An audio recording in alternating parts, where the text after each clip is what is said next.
Hello students, today we are going to see unit 2 under part 2 of indemnity and guarantee. So நம்ம first videoல indemnity பற்றி பார்த்தாச்சு. So இந்த வீடியோவில் நம்ம என்ன பார்க்க போகிறோன்னா contract of guarantee, okay, in which I have explained about essentials, types, revocation and difference. So first one, we will see the meaning of contract of guarantee under section 1 to 6.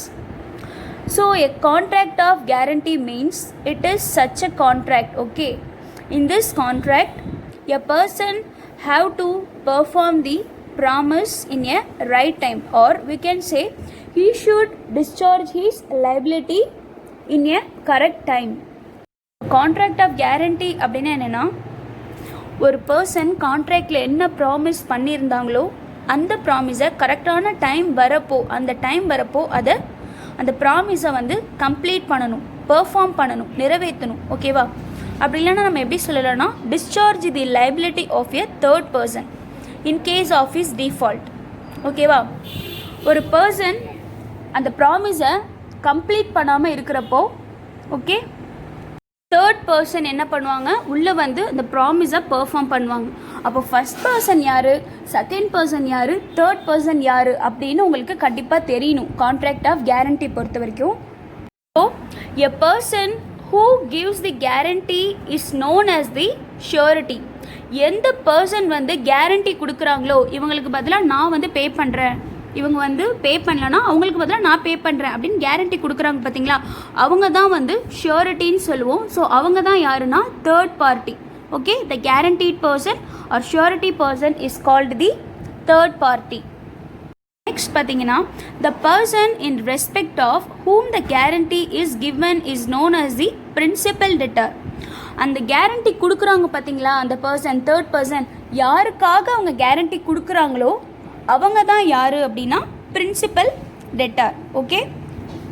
ஒருவேளை principal debtor அவங்க promise பண்ண மாதிரி பே பண்ண விட்டுட்டாங்க அந்த டைமில் அப்படின்னா, அந்த டைம் யார் என்டர் ஆவாங்கன்னா அந்த தேர்ட் பர்சன் என்டர் ஆவாங்க, அந்த கேரண்டி பர்சன் என்டர் ஆகி அதை பே பண்ணுவாங்க. ஒருவேளை பிரின்சிபல் டெட்டார் கரெக்டாக பே பண்ணி முடிச்சிட்டாங்கன்னா தேர்ட் பர்சன் உள்ளே என்ட்ரி ஆகணுங்கிற அவசியம் இல்லை, ஓகே. நெக்ஸ்ட் பார்த்தீங்க அப்படின்னா, and the person to whom the guarantee is given is called the creditor, okay.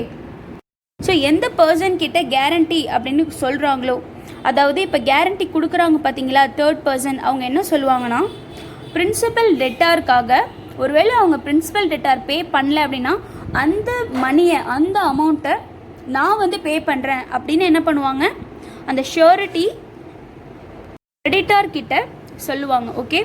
So guarantee, நான் வந்து கேரண்டி கொடுக்குறேன் அப்படின்னு கிரெடிட்டார் கிட்ட யார் சொல்லுவா அப்படின்னா அந்த ஷூரிட்டி பர்சன் சொல்லுவாங்க. ஸோ இதுதான் first person, second person, third person. ஆக்சுவலாக ஒரு கான்ட்ராக்ட் யாருக்கும் போட்டிருப்பாங்க அப்படின்னா பிரின்சிபல் டெட்டார், கிரெடிட்டார் ரெண்டு பேரும் கான்ட்ராக்ட் போட்டிருப்பாங்க. அந்த கான்ட்ராக்ட் போடும்போது கேரண்டியை வச்சு கான்ட்ராக்ட் போட்டிருப்பாங்க. ஸோ நம்ம ரெண்டு பேரும் வந்து ஒரு கான்ட்ராக்ட் போட்டுக்கலாம், நீங்கள் எனக்கு ஒரு குட்ஸை டெலிவர் பண்ண, அதுக்கு நான் பேமெண்ட் பண்ணுறேன் இந்த டைமில். ஒருவேளை அந்த டைமில் வந்து என்னால் பே பண்ண முடியலன்னா தேர்ட் பர்சன், அதாவது ஷூரிட்டி சொல்லுவாங்க, நான் வந்து பே பண்ணுறேன், ஒருவேளை வந்து நீங்கள் வந்து பே பண்ண முடியல அப்படின்னா. So under the contract of guarantee there are 3 persons involved, okay. First one creditor, second one principal debtor, third one guarantee. The guarantee is called the surety. He is the third party. Contract of guarantee க்கு ஒரு simple example வந்து நான் சொல்கிறேன், okay. ஏ B ரெண்டு பேர் இருக்காங்க, okay. A give 1000 to B. A வந்து 1000 rupees பிக்கு கொடுக்குறாங்க, ஓகே. ஸோ இங்கே ஏ யார் அப்படின்னா கிரெடிட்டார், பி யாருன்னா principal debtor, okay. So third party யார் அப்படின்னா சி அப்படின்னு ஒரு பர்சன் இருக்காங்க. C promise to A. C வந்து ஒரு ப்ராமிஸை ஏ கிட்ட பண்ணுறாங்க. அதாவது சி யார், சி வந்து கேரண்டி பர்சன். சி என்ன பண்ணுறாங்க, ஏக்கு ஒரு ப்ராமிஸை பண்ணுறாங்க, அதாவது கிரெடிட்டாருக்கு ஒரு ப்ராமிஸை பண்ணுறாங்க. என்ன ப்ராமிஸ்னா, if B fails I will repay the loan.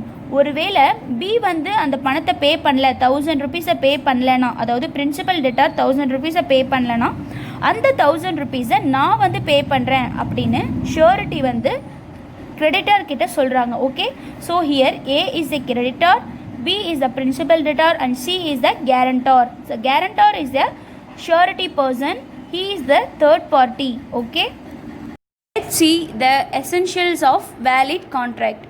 So essentials of valid contract அப்படின்னா என்னென்னா, எதோட எசென்ஷியல்ஸ்னால் ஒரு கான்ட்ராக்ட் ஆஃப் கேரண்டி வந்து எந்த மாதிரிலாம் இருந்துச்சுன்னா, என்ன மாதிரி ரூல்ஸ்லாம் ஃபாலோ பண்ணால் அது ஒரு வேலிடான ஒரு கான்ட்ராக்ட் அப்படின்னு நம்ம பார்க்கலாம். ஸோ எப்படிலாம் இருந்தால் அது வந்து ஒரு வேலிடான கான்ட்ராக்ட் ஆஃப் கேரண்டி அப்படின்னு நம்ம சொல்லலாம்னு பார்க்கலாம். These are the essential requirements or needs for valid contract. So எந்த மாதிரிலாம் இருக்கணும்னா, முன்னாடியே சொன்ன மாதிரி கண்டிப்பாக அந்த கான்ட்ராக்ட் வந்து ஃப்ரீ கன்சென்ட்டாக இருக்கணும்.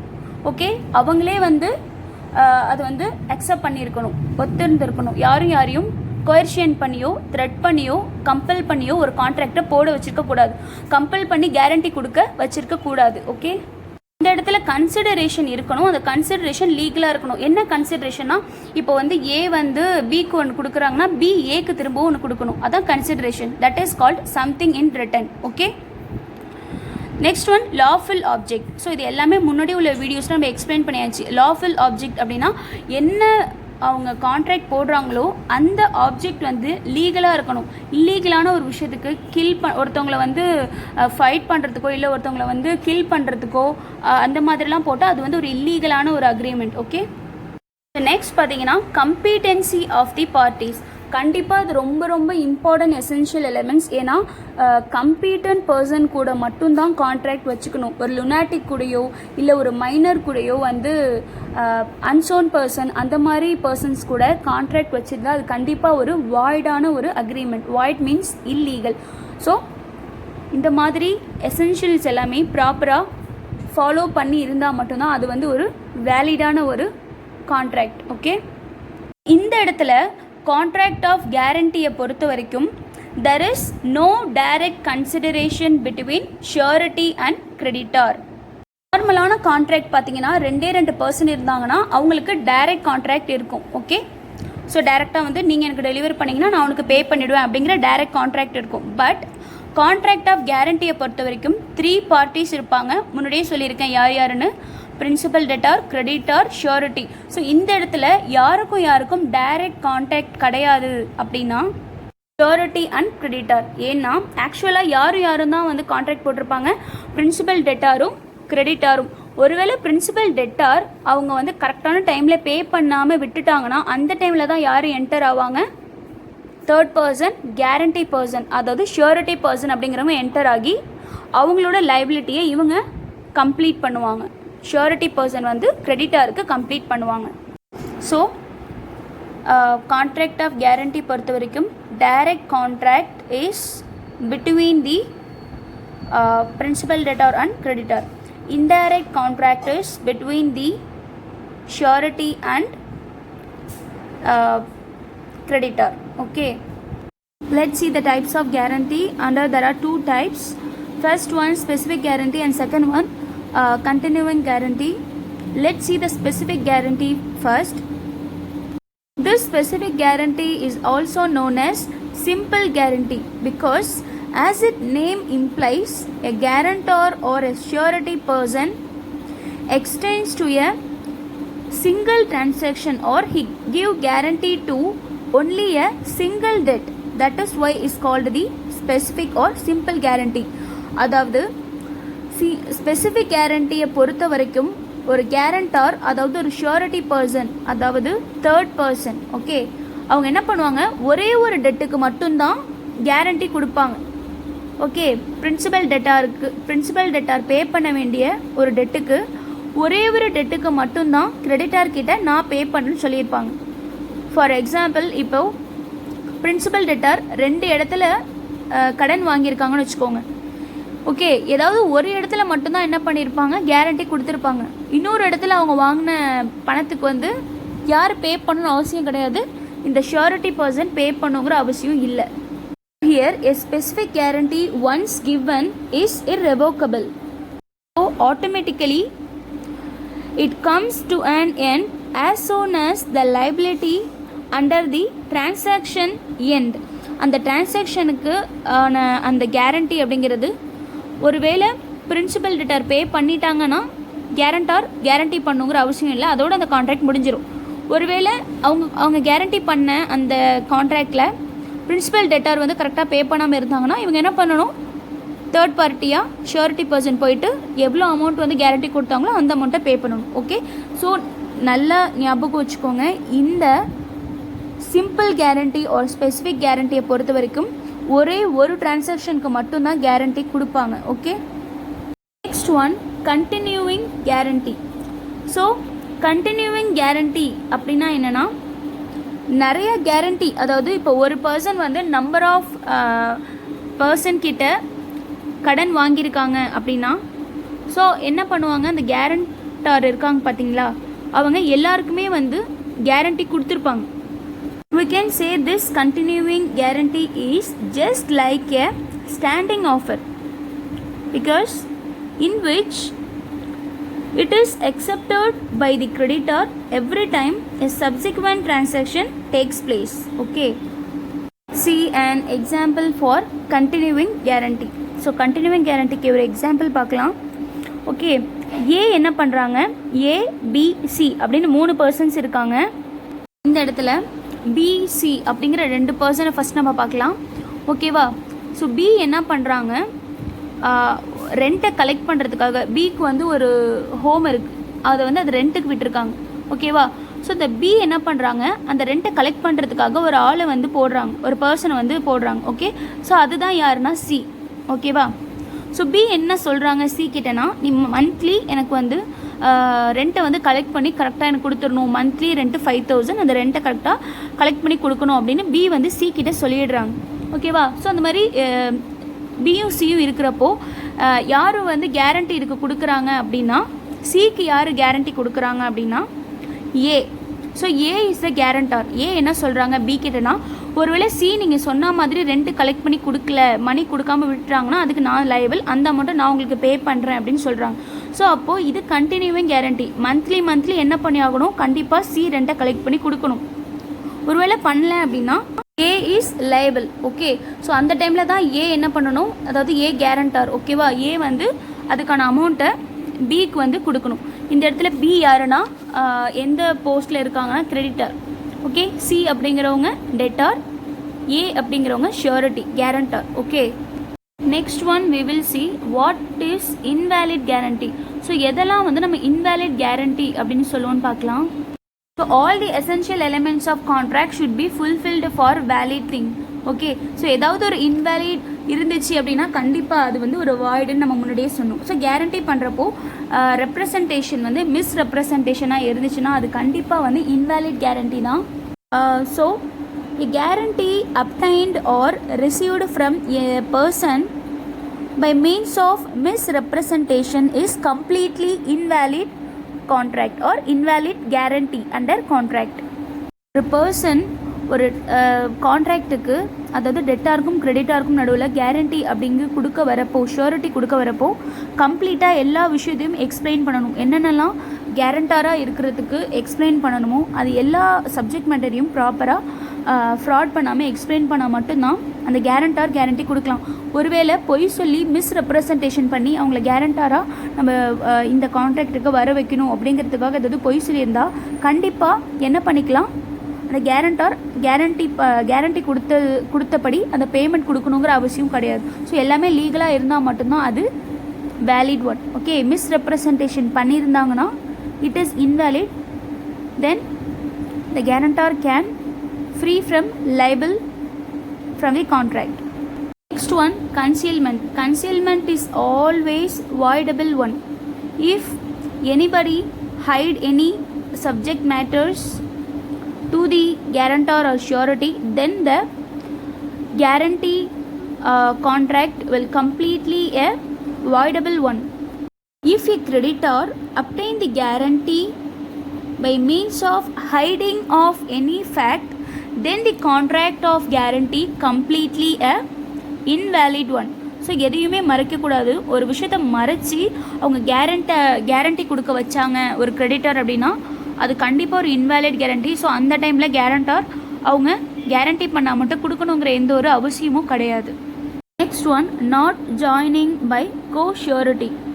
இதில் பார்த்தீங்கன்னா கோ ஷியூரிட்டி அப்படின்னா என்னென்னா, சில கான்ட்ராக்டுக்கு 2 or more persons 1 or more persons சேர்ந்து ஷியூரிட்டி கொடுத்துருப்பாங்க. 2 கேரண்டி பர்சன்ஸ் இருப்பாங்க, இல்லை 3 கேரண்டி பர்சன்ஸ் சேர்ந்து நாங்கள் வந்து இந்த அமௌண்ட்டை பே பண்ணுறோம், ஒருவேளை அந்த டெட்டார் பே பண்ணலாம் அப்படின்னு கேரண்டி கொடுத்துட்டு அதுக்கான டைம் வரப்போ, இப்போ 2 பர்சன்ஸ் சேர்ந்து கேரண்டி கொடுக்குறாங்கன்னு வச்சுக்கோங்க. அந்த டைம் வரப்போ இன்னொரு கேரண்டார் வந்து பே பண்ண முடியாது அப்படின்னு சொல்லிட்டாங்க அப்படின்னா என்ன பண்ணிக்கலாம், இன்னொரு கேரண்டாரும் பே பண்ணணுங்கிற அவசியம் கிடையாது. ஓகே, அதான் not joining by co surety. So 2 பேர் சேர்ந்து அந்த ஷூரிட்டி கொடுத்தாங்கன்னா 2 பேரும் சேர்ந்து தான் வந்து என்ன பண்ண முடியும், அதை கம்ப்ளீட் பண்ண முடியும்.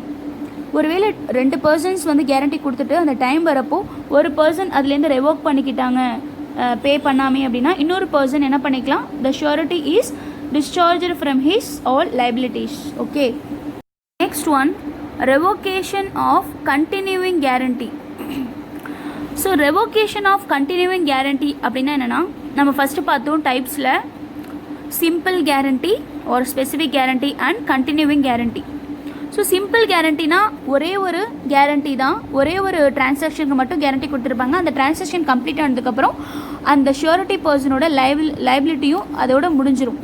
பட் கண்டினியூவிங் கேரண்டியை பொறுத்த வரைக்கும் அந்த transaction full and full end ஆகிற வரைக்கும், ஓகேவா, அது கண்டினியூ ஆகிக்கிட்டே தான் இருக்கும். ஸோ அப்போ எப்போ வந்து ஒரு கேரண்டார் அந்த கண்டினியூவிங் கேரண்டிலேருந்து வெளியே வர முடியும், எப்போல்லாம் ரெவோக் பண்ணிக்க முடியும், டெர்மினேட் பண்ணிக்க முடியும் அப்படின்னு நம்ம பார்க்கலாம்.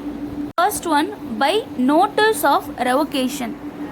கேரண்டார் என்ன பண்ணிக்கலாம், ஃப்யூச்சர் டிரான்சாக்ஷன் வரதுக்கு முன்னாடியே ஒரு நோட்டீஸை கிரெடிட்டார் கிட்டே கொடுத்துடலாம். ஸோ இதோட நான் வந்து என்னோடய கேரண்டியை வந்து நான் முடிச்சுக்கிறேன், இதுக்கு மேலே நான் எதுக்கும் ஷூரிட்டி கொடுக்க விரும்பலை அப்படிங்கிற ஒரு நோட்டீஸை கிரெடிட்டாருக்கு கொடுத்துடலாம். ஸோ அது மாதிரி கொடுத்துட்டாங்க அப்படின்னா அதை வந்து கிரெடிட்டார் படித்து அதுக்கப்புறம் வர எந்த டிரான்சாக்ஷனுக்கும் கேரண்டார் என்ன பண்ண வேண்டியது கிடையாது, எந்த அமௌண்ட்டையும் பே பண்ணுங்கிற அவசியம் இல்லை, கேரண்டி கொடுக்கணுங்கிற அவசியம் இல்லை. Okay, so this is called by means of notice. Second one, surety's death. So ஷூரிட்டியை கொடுக்குற பர்சனே வந்து இறந்துட்டாங்க அப்படின்னாலும் ஆட்டோமேட்டிக்காக the revocation is created. Okay, third one, novation. Novation means substitution of a new contract either between the same parties or different parties for the old one. So இதில் பார்த்தீங்கன்னா old கான்ட்ராக்டில் தான் வந்து கேரண்டி பண்ணியிருப்பாங்க. ஸோ அந்த surety பர்சனுக்கு தெரியாமல் ஏதோ ஒரு நியூ கான்ட்ராக்ட் போட்டிருக்காங்க, அந்த பழைய கான்ட்ராக்டை விட்டுட்டு அப்படின்னா அந்த டைமில் கேரண்டார் ரெவோக் பண்ணிக்கலாம், டெர்மினேட் பண்ணிக்கலாம். ஏன்னா ஓல்டு கான்ட்ராக்டுக்கு தான் அவங்க கேரண்டி கொடுத்துருக்காங்க, நியூ கான்ட்ராக்ட் அவங்கக்கிட்ட இன்டிமேட் பண்ணலன்னா அவங்க பே பண்ணுங்கிற அவசியம் இல்லை. ஓகேவா, next one, by alteration in the terms of contract.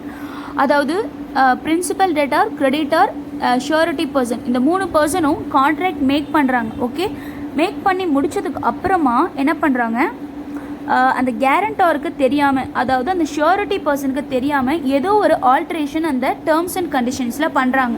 இதை வந்து யார்கிட்ட சொல்லலைன்னா கிரெடிட்டாரும் சரி பிரின்சிபல் டெட்டாரும் சரி கேரண்டார் கிட்ட சொல்லலை. இந்த மாதிரி டைமில் என்ன பண்ணிக்கலாம், கேரண்டார் அந்த கான்ட்ராக்ட்லேருந்து ரெவோக் பண்ணிக்கலாம், டெர்மினேட் பண்ணிக்கலாம், அவங்களோட லைபிலிட்டியை பண்ணணுங்கிற அவசியம் இல்லை.